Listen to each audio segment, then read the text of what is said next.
I arrive at the workshop at 6:30 every morning, half an hour before anyone else. It's my favorite time of day, when the space is still quiet, when the tools hang undisturbed on their pegboards, when the concrete floor reflects the early light coming through the high windows. This is mine. Every square foot, every piece of equipment, every success and failure. Mine. I unlock the office and flip on the lights, make coffee in the small break room, then settle at my desk with the morning's paperwork. Through the window that overlooks the main floor, I can see the workshop slowly coming to life as my employees trickle in. At 7:15, I watch my brother Andrew walk through the bay doors, lunch bag in hand, already looking tired. He punches his time card, changes into his work uniform, the dark blue coveralls with Precision AutoWorks embroidered on the back, and starts his morning routine of sweeping the floor. He doesn't see me watching. He never does. Marcus, one of my senior technicians, walks past Andrew and says something I can't hear. Andrew laughs, leans on his broom, and his voice carries up to my office. "I'm telling you, man, the owner of this place is probably some trade school dropout who got lucky. Probably can't even diagnose a basic engine problem himself."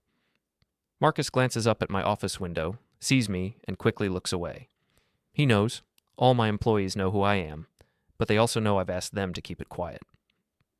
"Maybe the owner knows more than you think," Marcus says diplomatically. "Doubt it," Andrew continues, pushing the broom without much enthusiasm. "These small-time shop owners are all the same. They learn enough to be dangerous, charge too much, and hope nobody notices they're incompetent." I sip my coffee and watch my older brother, the one who spent our entire childhood telling me I'd never amount to anything, disparage the business I built from nothing, and I smile. Because Andrew still doesn't know that the trade school dropout he's mocking is me, his younger brother, the family disappointment, the one he said would spend his life turning wrenches for smarter men. Funny how things work out.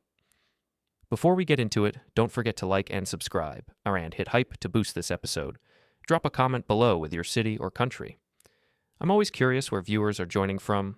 Growing up, I was always the other one. Andrew was the golden child. Honor roll, debate team captain, academic awards that our parents framed and hung in the living room like trophies. By the time he was 16, the plan was already set. Undergraduate degree in business, MBA, corporate job, six-figure salary by 30, and he did it. Followed the script perfectly. Our parents couldn't have been prouder. Then there was me, Daniel, 2 years younger, fundamentally different in every way that mattered to them. I didn't care about honor roll. I cared about understanding how things worked. I'd spend hours in the garage taking apart old engines, bicycles, anything mechanical I could get my hands on. While Andrew studied for the SATs, I rebuilt a lawnmower engine from scrap parts. "That's nice, honey," my mom would say, barely glancing up from Andrew's college applications. "But you need to focus on your grades. You need to think about university." I tried. I really did. Sat through classes that felt like torture, studied subjects that bored me to tears, took practice tests that made my brain hurt. My grades were fine.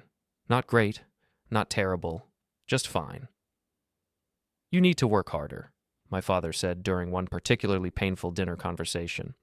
"Look at your brother. He makes it look easy." "I'm not Andrew," I said.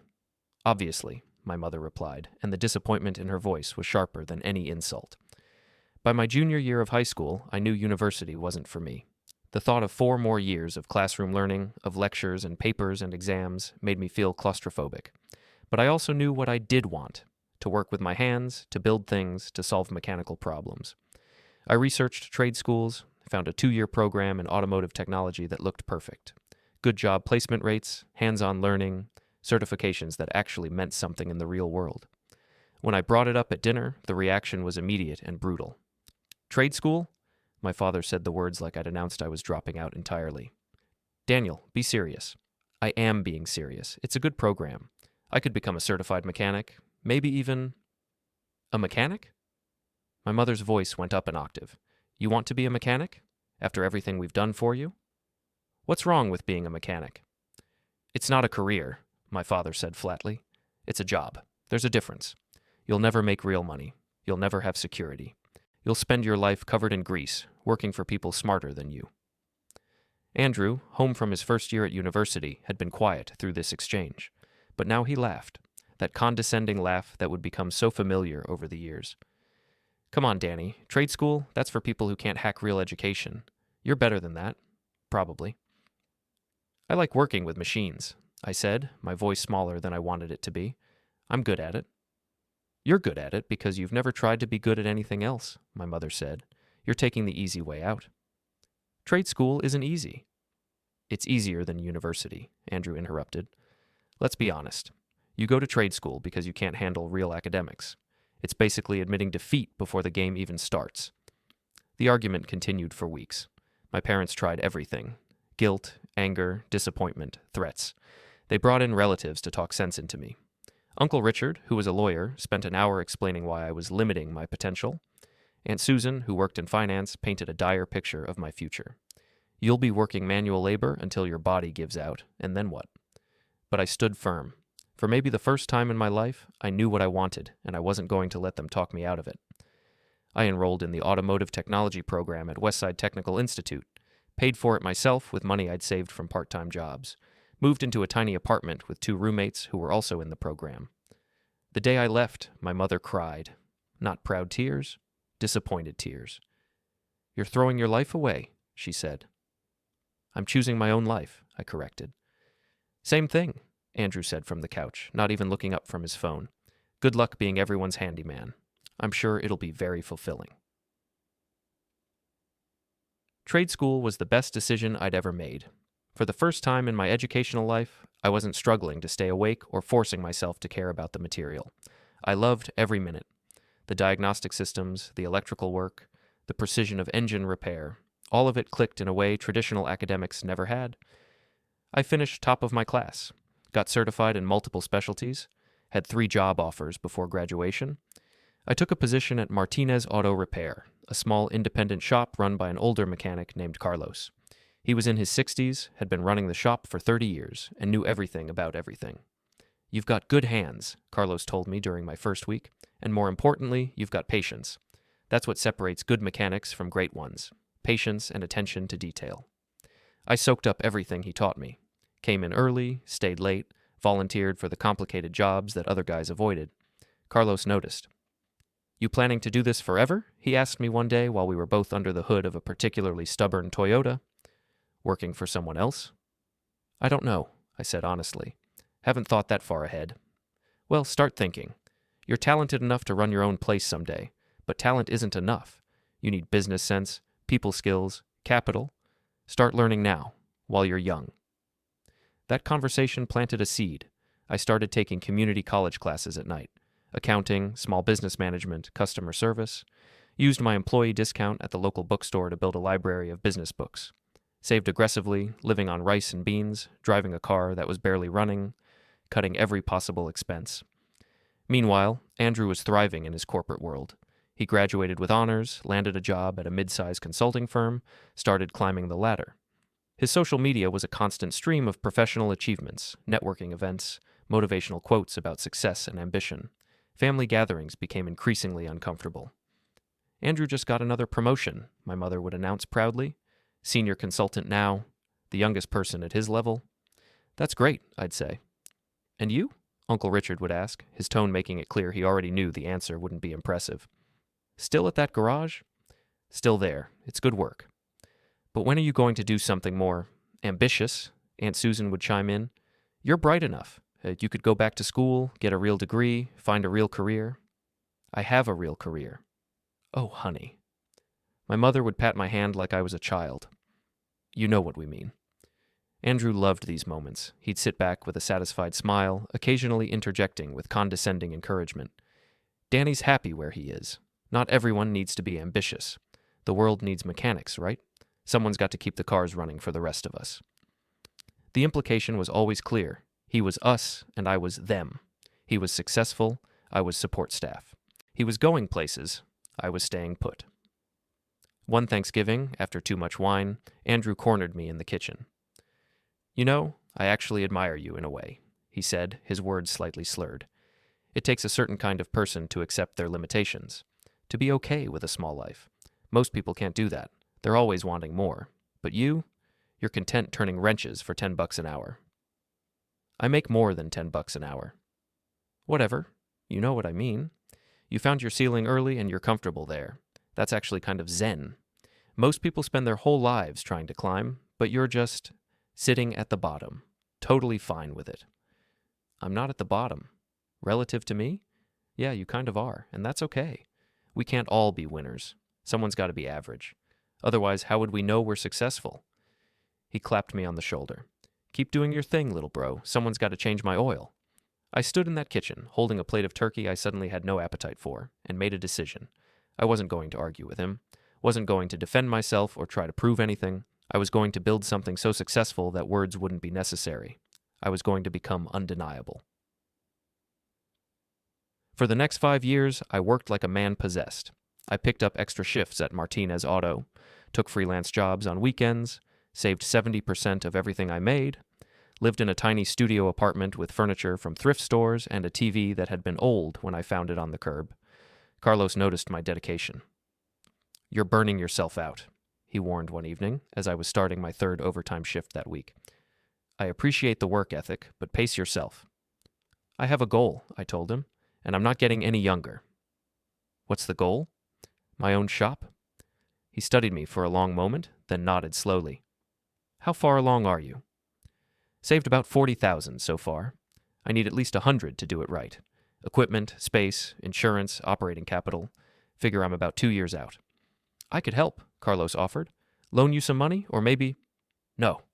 I said it more sharply than I intended. "Sorry, but no. I need to do this on my own." "Pride?" "Proof."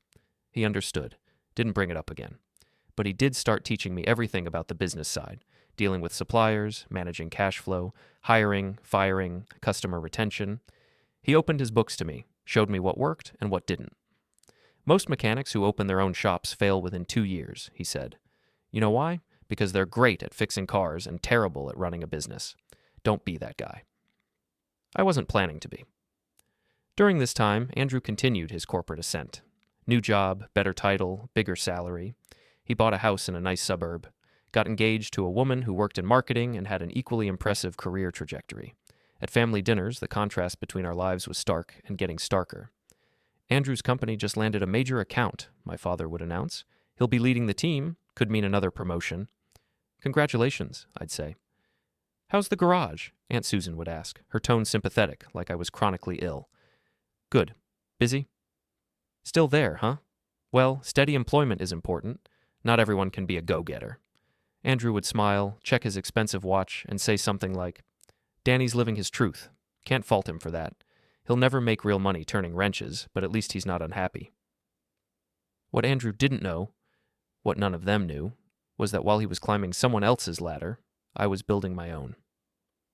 By year 6 at Martinez Auto, I'd saved $90,000. I'd also spent 3 years scouting locations, researching equipment suppliers, building relationships with parts distributors. I'd taken online courses in digital marketing and customer service. I'd created a detailed business plan that I'd revised 17 times. When Carlos announced his retirement at 68, he offered to sell me the shop. "I know you want your own place," he said, "but this could be a shortcut. Established customer base, good location, all the equipment. I'd give you a fair price." I was tempted. It would be easier, faster. But Martinez Auto was Carlos's legacy, and I wanted to build my own. "I appreciate the offer," I said, "but I need to start from scratch. Need to prove I can build something from nothing." "To who?" "To myself." He nodded like he understood, and maybe he did.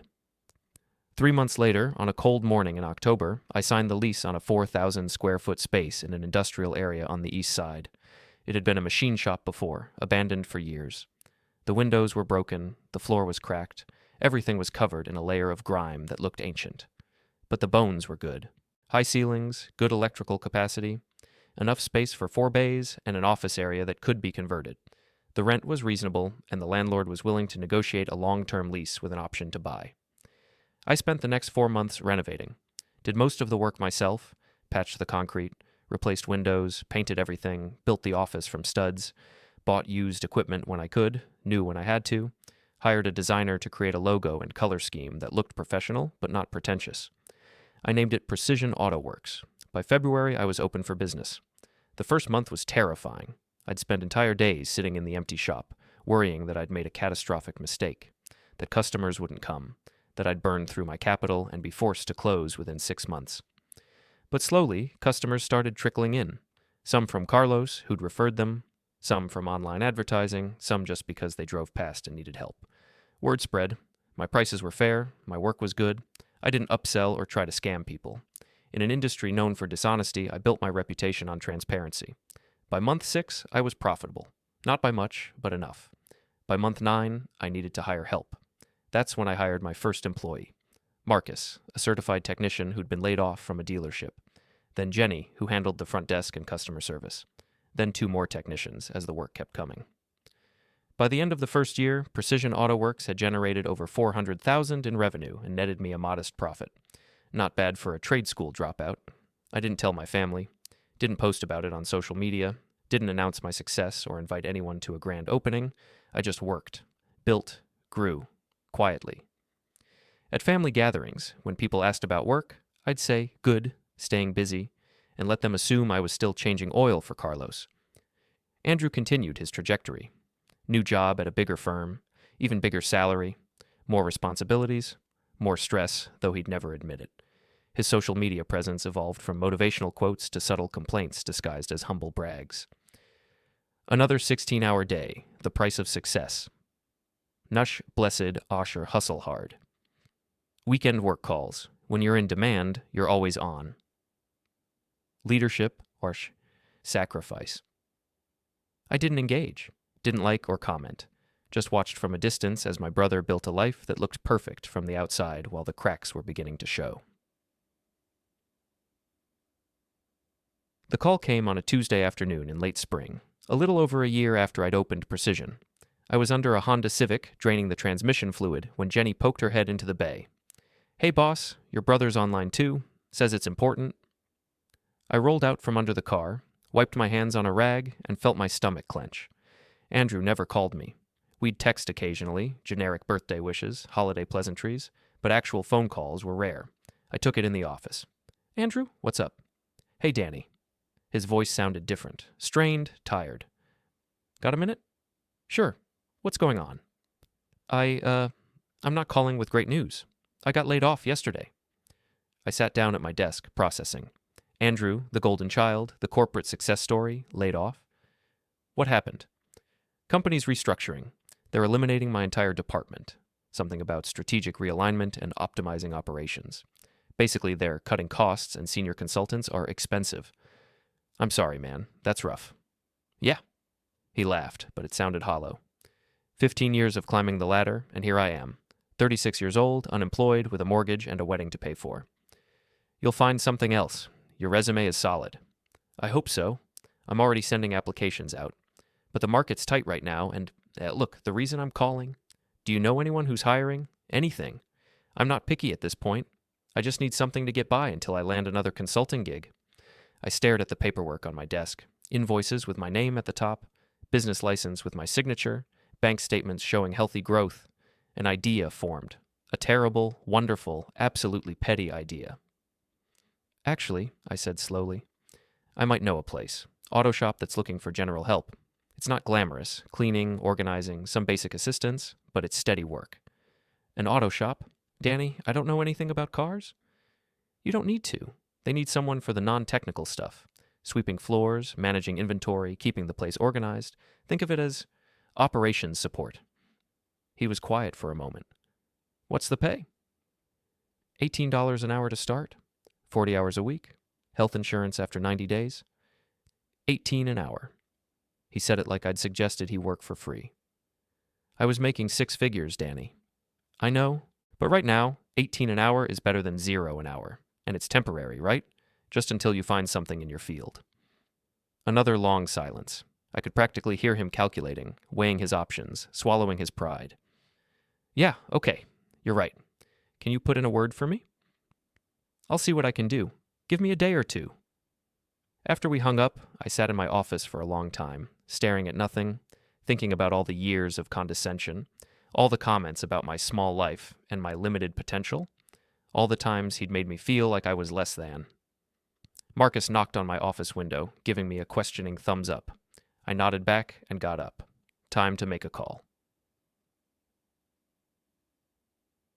I brought Andrew on board the following Monday. I'd prepped my team first, called a quick meeting Friday afternoon, explained the situation. My brother's going to be working here for a while. He doesn't know I own the place, and I want to keep it that way.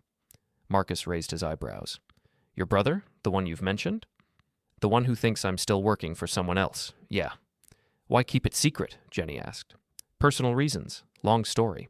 But I need everyone on the same page. If he asks about the owner, keep it vague. Say he's not around much, travels a lot, whatever. Just don't tell him it's me. This feels like a sitcom premise, Marcus said, grinning. I'm into it. One more thing. I'll be around, but I'll just be another guy. A senior tech or supervisor or whatever. Don't call me boss in front of him. They all agreed, clearly entertained by the whole setup. Monday morning, I met Andrew in the parking lot. He pulled up in his BMW, the one luxury he hadn't sold yet, and got out wearing khakis and a button-down shirt like he was going to an office interview. You're going to want to change, I said. We have uniforms. Uniforms. Blue coveralls. I'll show you where. I walked him through the facility, showed him the basics. The bathroom, the break room, the time clock, the supply closet. Introduced him to the team. Andrew, this is Marcus, Jenny, Tom, and Lisa.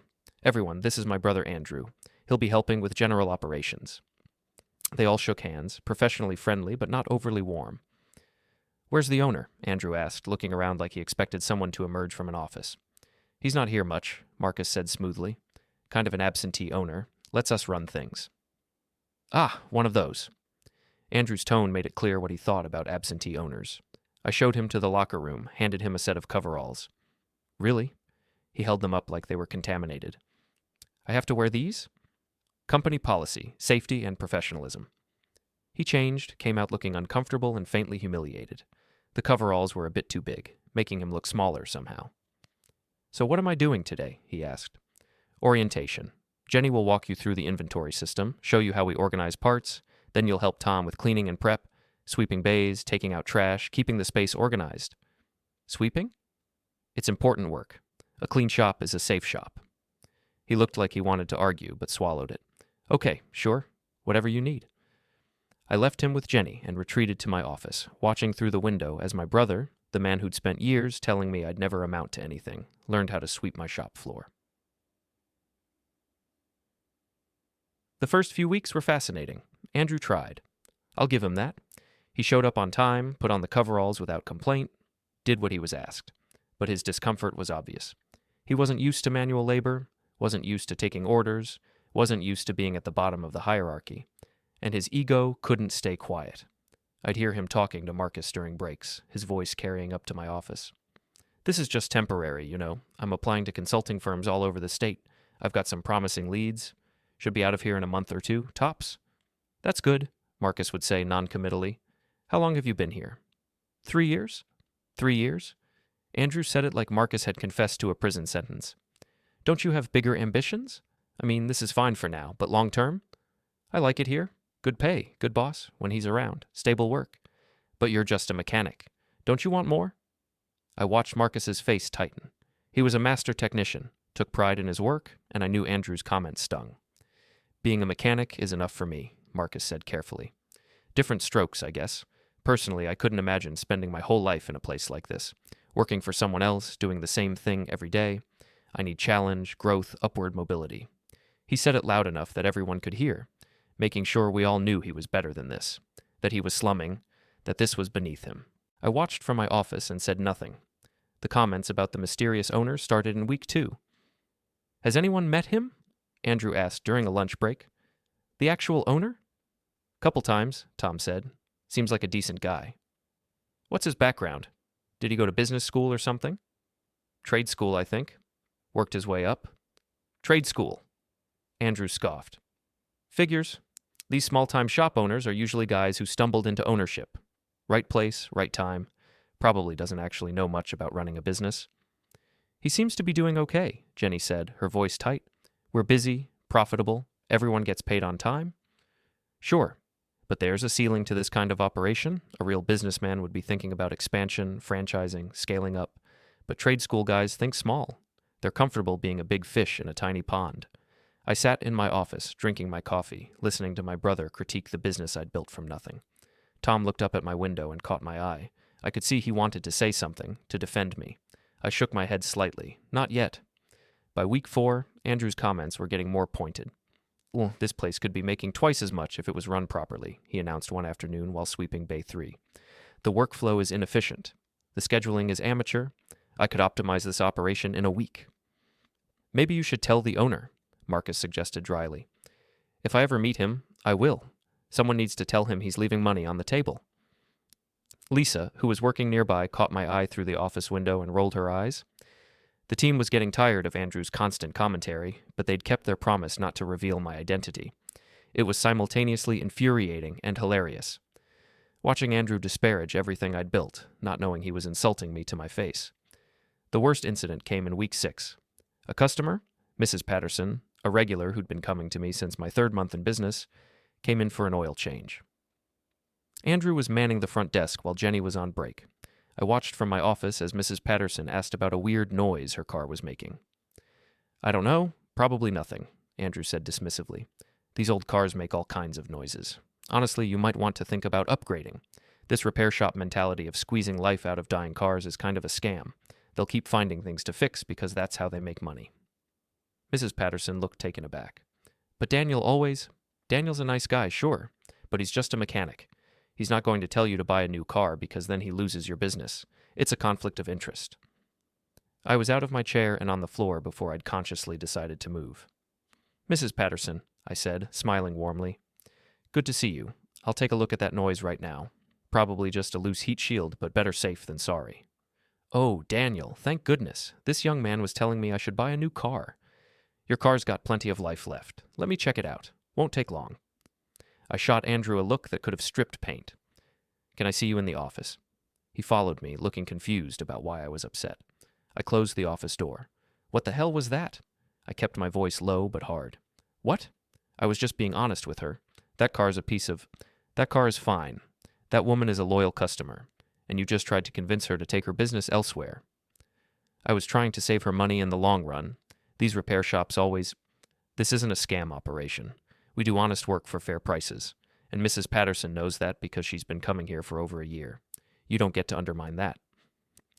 Since when do you get to tell me what to do? You're just a... He stopped himself.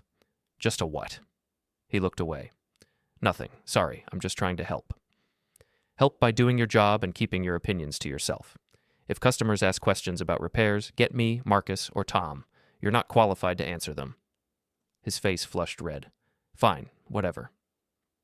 After he left, I sat at my desk, hands shaking with anger. Not because he'd insulted the business, because even now, even while working in my shop, wearing my uniform, collecting a paycheck I signed, he still thought he was better than me, still thought I was just a mechanic. Months passed. Andrew's job search wasn't going well. I'd hear him on the phone during breaks, his voice getting progressively more desperate as each interview led nowhere. Yes, I understand you went with another candidate. I'd appreciate any feedback. Of course, thank you for your time. The rejections were piling up. The market was tougher than he'd anticipated. His experience was too specific or not specific enough. He was overqualified or underqualified. The fit wasn't right. They went with an internal candidate. Every excuse, but the same result. No job. His temporary gig at my shop was becoming less temporary. His wedding got postponed. Then postponed again. I heard him arguing with his fiancée on the phone. I know, Sarah. I'm trying. It's not that simple. I can't just snap my fingers and get a 6-figure job. This is temporary income while I... Can we please not do this now? The BMW got traded in for a used Honda. The expensive lunches stopped. He started bringing sandwiches from home, just like the rest of us. And through it all, his ego remained stubbornly intact. This economy is brutal, he'd tell anyone who'd listen. Talented people are struggling to find positions that match their skill level. Companies are hiring cheap instead of hiring smart. It's frustrating. Maybe broaden your search, Marcus suggested once. Look at different industries, different positions. I have very specialized skills. I can't just take any random job. I need something that utilizes my expertise and pays accordingly. $18 an hour is paying, Tom pointed out. That's poverty wages for someone with my background. I'm not being snobby. It's just reality. I didn't spend 4 years getting a degree and 15 years building expertise to make $18 an hour permanently. What's wrong with 18 an hour? Lisa asked, an edge in her voice. Some of us are raising families on that. That's different. You're a mechanic. That's the going rate for mechanics. I'm a consultant. We're in different markets. The shop went quiet. Lisa looked like she wanted to throw a wrench at him. Marcus put a hand on her arm, shaking his head. I watched from my office, grinding my teeth.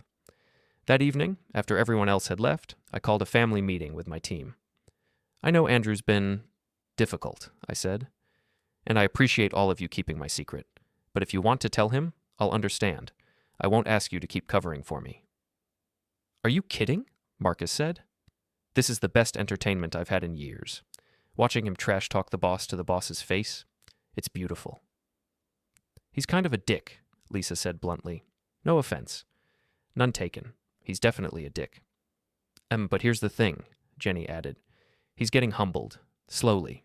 You can see it happening. He's not as cocky as he was 2 months ago. The rejections are wearing him down, his fancy life is crumbling, and he's learning, whether he admits it or not, that maybe he's not as special as he thought. You think I should keep the secret? I asked. Until it serves your purpose to reveal it, Marcus said. Right now, he's learning a lesson without even knowing it. That's more valuable than any dramatic reveal. They had a point. 6 months into Andrew's employment at Precision Auto Works, something shifted. The complaints didn't stop, but they changed flavor. Less about how he was too good for this place, more about the actual struggles he was facing. I had another interview yesterday, he told Marcus during a lunch break. Thought it went really well. They just called. They're going with someone else. Someone younger and cheaper, probably. That's rough, man. Sorry. I don't get it. I did everything right. Good school, good experience, solid track record. But none of it matters. It's like the market doesn't care about quality anymore. Maybe the market cares about different things than you think. What's that supposed to mean? Marcus shrugged. Just, sometimes what looks good on paper isn't what people actually need. Experience isn't the same as wisdom. Success isn't the same as value. Andrew frowned, thinking about that. I watched their interaction through my office window, feeling a strange mix of satisfaction and pity. Another month passed. Andrew's fiancée called off the wedding entirely. I heard about it because he called me crying. She left Danny, said she couldn't do this anymore. Can't marry someone who doesn't have his life together. She actually said that doesn't have his life together, like I'm some kind of loser. You're not a loser. You hit a rough patch. That's different. Is it? Because from where I'm sitting, it feels pretty permanent. I'm 37 years old, working for $18 an hour, wearing coveralls, sweeping floors. This isn't temporary anymore. This is my life now, and I don't know how I got here. You got laid off. It happens. But why can't I recover? Why isn't anyone hiring me? What am I doing wrong? I wanted to tell him. Wanted to say, maybe you spent so much time looking down at others that you forgot to actually develop real skills. Maybe you were coasting on credentials instead of competence. Maybe the emperor had no clothes and it took losing everything to realize it. But I didn't, just said, keep trying, something will come through. Yeah, maybe? He didn't sound convinced. After that conversation, something changed in Andrew. The arrogance didn't disappear, but it muted. He complained less, worked harder, started asking questions about the actual repair work instead of dismissing it. How do you diagnose an electrical problem? He asked Marcus one day. It's a process of elimination. You start with the most likely causes and work your way down. Can you show me? Marcus looked surprised. Sure. Come here. I watched as Marcus walked Andrew through a basic diagnostic process. Andrew actually paid attention, took notes, asked intelligent questions. The next week, he helped Tom with a brake job, learning as they went. This is actually kind of interesting, Andrew said, sounding surprised. More complex than I thought. Most things are, Tom replied. Slowly, almost imperceptibly, Andrew started to integrate into the team, not as the college-educated corporate consultant slumming in a blue-collar job, just as another guy trying to do good work. The comments about the trade school dropout owner continued, but with less venom. Whoever runs this place, they built something solid, Andrew admitted one afternoon. The customer loyalty is impressive. People actually like coming here. That's because we treat them honestly, Jenny said. No upselling, no lying, no scamming, just good work for fair prices. That's actually smart business. Basic, but smart. Sometimes basic is all you need, Marcus said, glancing up at my office window with a small smile. 9 months into Andrew's tenure at Precision, Mom called me. Daniel, I need to talk to you about your brother. What about him? He's struggling. Financially, emotionally, everything. He had to move into a small apartment, sold most of his nice things. His fiancée left him. And he's still working at that garage you found for him. When is he going to get a real job? He has a real job, Mom. You know what I mean? Something professional, something worthy of his education. Maybe his education isn't as valuable as everyone thought. She gasped like I'd said something shocking. Daniel, how can you say that? Because it's true. Andrew has a degree and 15 years of experience, but he's been unemployed for 9 months. Meanwhile, I have a trade certification, and I've been employed consistently for over a decade. Which education seems more valuable? That's different. You're in a different field. Exactly. I'm in a field that actually needs workers. Andrew's in a field that was saturated and is now contracting. He made a bet on corporate consulting. That bet didn't pay off. You sound almost happy about his failure. The accusation stung, probably because it had some truth to it. I'm not happy he's struggling, but I'm not surprised either. Andrew spent years telling me I'd never succeed, that I was limiting myself, that trade work was beneath him. Now he's doing trade-adjacent work and barely surviving. Maybe that should tell him something. Tell him what? That success comes in different forms, that maybe my path wasn't the stupid choice everyone said it was. Silence on the other end. Then, your father and I are worried about both of you. Andrew is struggling and you've become hard, bitter. That's not the Daniel we raised. Maybe the Daniel you raised was too busy trying to please everyone to figure out who he actually was. More silence. I have to go. Please check on your brother. She hung up before I could respond. A few days after that call, I found Andrew sitting alone in the break room after his shift, staring at his phone. Everyone else left? I asked. Yeah. He didn't look up. Just finishing something. I sat down across from him. How are you holding up? Honestly, not great. Got another rejection today. I've lost count. 30, 40. Every single consulting firm in the state has passed on me. Some of them multiple times. Maybe it's time to look at other options. Like what? This is all I know. Consulting, analysis, strategy, that's my skill set. You could do other things. You've learned a lot here in the past 9 months. He finally looked up. Here? Danny, I'm sweeping floors and taking inventory. That's not exactly transferable skills. You've also learned about customer service, operations, supply chain management, team dynamics. Those are transferable. To what? Another garage? Another blue-collar job? Is that so terrible? For me? Yeah, kind of. I'm not... He trailed off, struggling with something. I'm not wired for this kind of work. No offense to you or anyone else here. It's honest work, important work. But it's not me. What is you, Andrew? I don't know anymore. His voice cracked. I thought I knew. College, corporate job, climb the ladder, make money, achieve success. That was the plan. That was my identity. But all of it's gone now, and I don't know who I am without it. It was the most honest he'd been in years. Maybe ever. Maybe that's the point, I said quietly.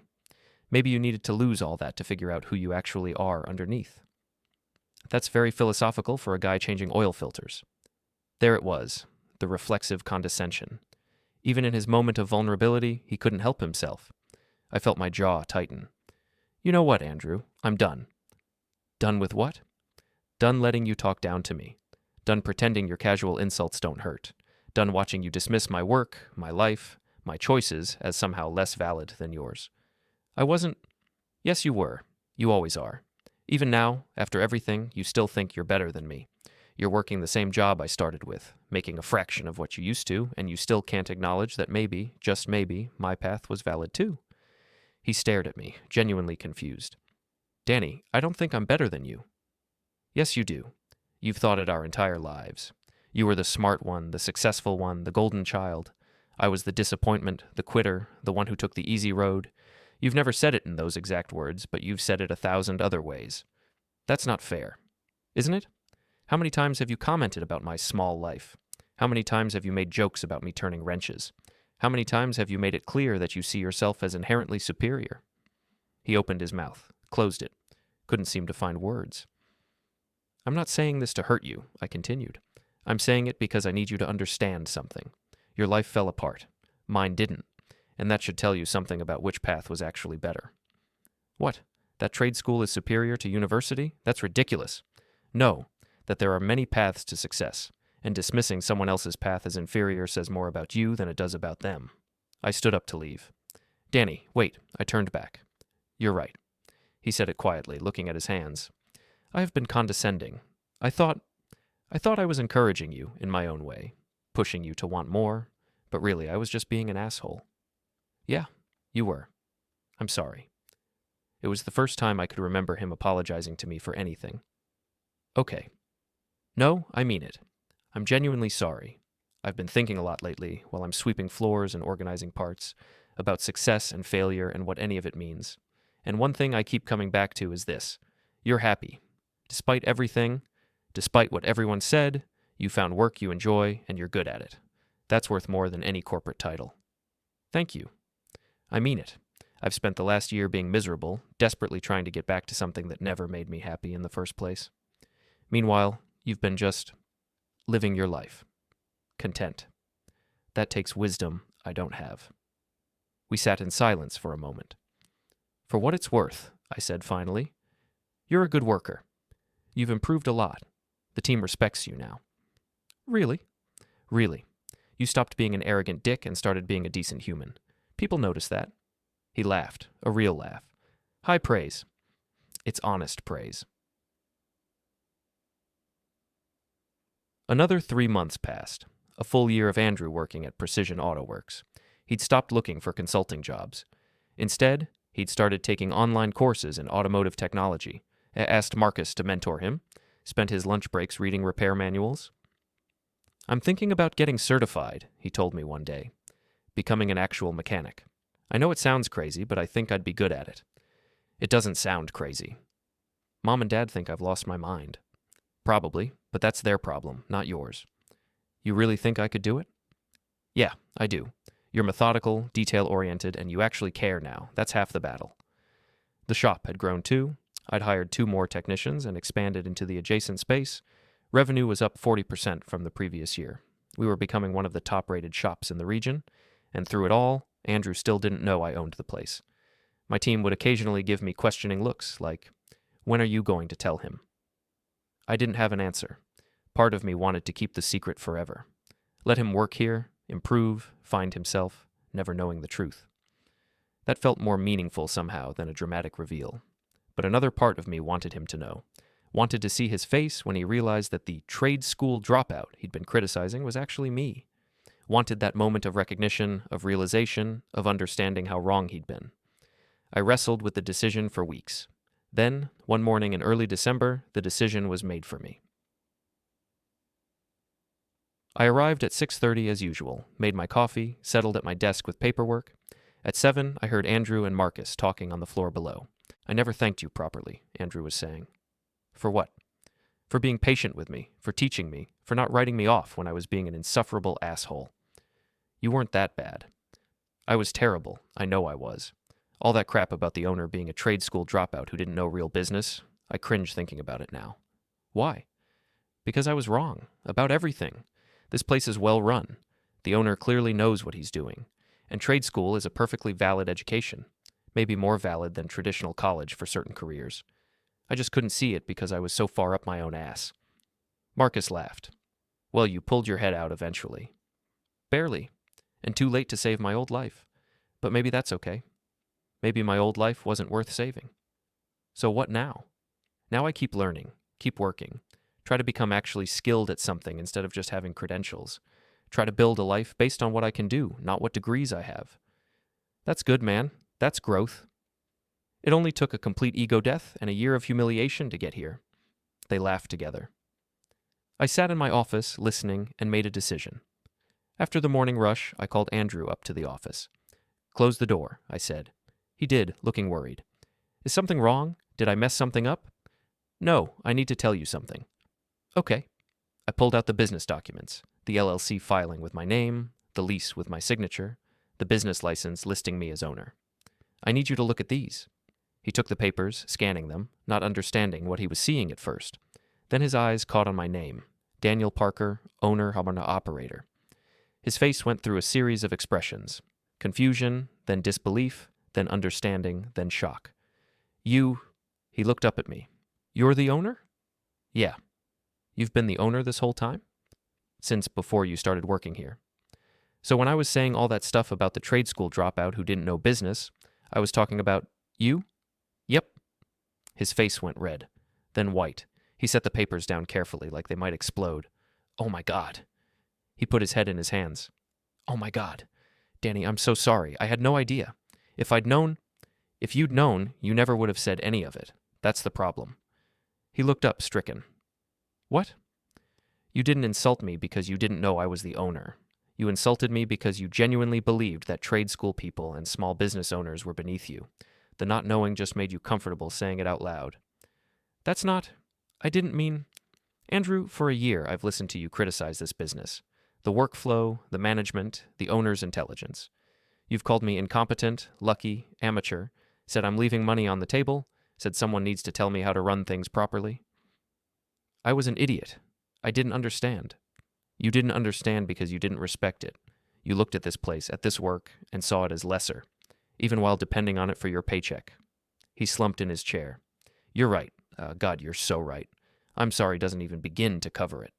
We sat in silence. Why didn't you tell me? He finally asked. Why let me keep making a fool of myself? Honestly, at first it was petty. I wanted to watch you criticize me to my face. Wanted to see you humbled without even realizing it. Revenge, I guess, for all the years of condescension. I deserve that.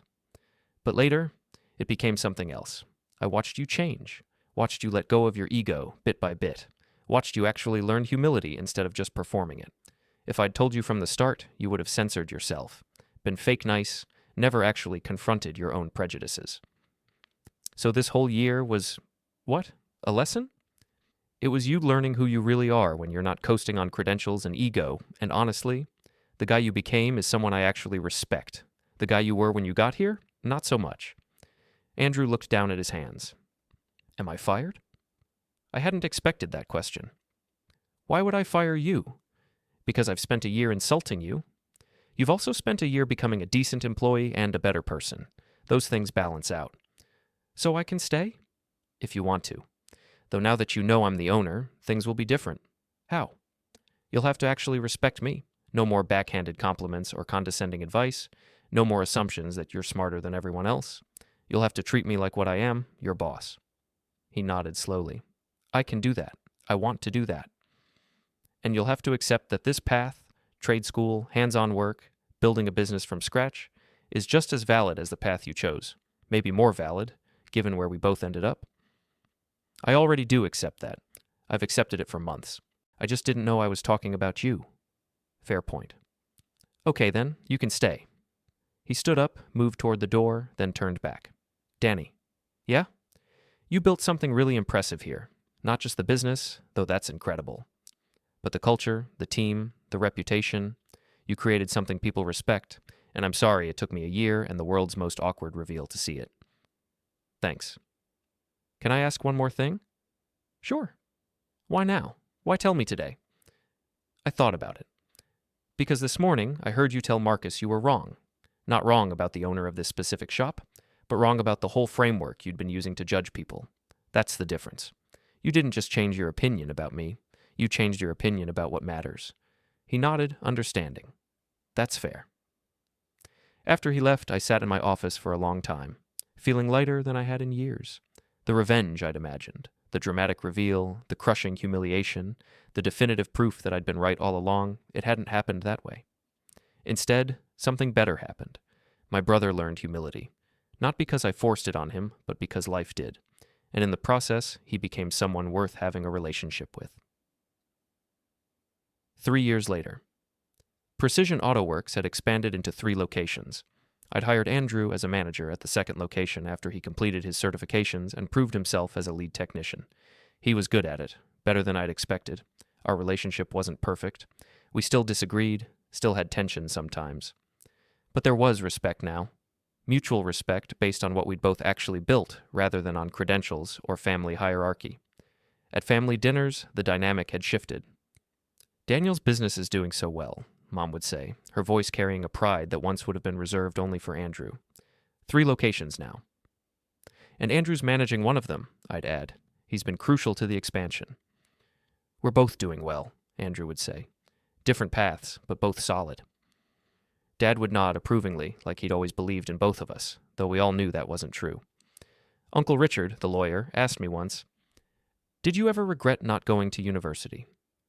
Never, I said, not even once. That's good. Takes confidence to go your own way. Or stubbornness. Same thing sometimes. The business continued to grow. We developed a reputation for honesty in an industry known for dishonesty. Customers drove from neighboring cities because they trusted us. Employees stayed because we treated them well. The model worked, and every morning when I walked into any of my locations, I felt the same thing: pride. Not arrogant pride, earned pride. The pride of building something real through work and determination and refusing to accept other people's definitions of success. Andrew and I were having coffee one Saturday morning at my original location. The shop was closed, but we'd come in to do inventory. "Can I ask you something?" Andrew said. "Sure." "Do you think Mom and Dad would have been proud of me no matter what path I chose? Or was it always conditional on me being the golden child?" Heavy question. "I think they loved who they thought you were," I said carefully. "The successful corporate son. When that fell apart, they didn't know how to relate to you anymore. It wasn't that they stopped loving you. They just didn't know how to love the version of you that didn't match their expectations." "And you? How did they love you?" "They didn't. Not in a way that mattered. I was always the disappointment, the one who chose wrong, the cautionary tale, until I became undeniably successful. Then suddenly they were proud. But that pride still feels conditional. Like if the business failed, I'd go back to being the disappointment. That's fucked up." "Yeah." We sat in comfortable silence. "I'm glad you hired me," Andrew said eventually. "I'm glad you gave me a chance to not be the person I was. I'm glad you took it. You could have just coasted, stayed bitter, kept your ego intact, but you actually changed. Because I had to. Because you made me confront my own bullshit by not calling it out. If you told me right away, I could have played the humble little brother. But you made me actually be humble without knowing anyone was watching. That's good teaching. I wasn't trying to teach you anything. I was just being petty. Maybe, but the result was the same." He was right.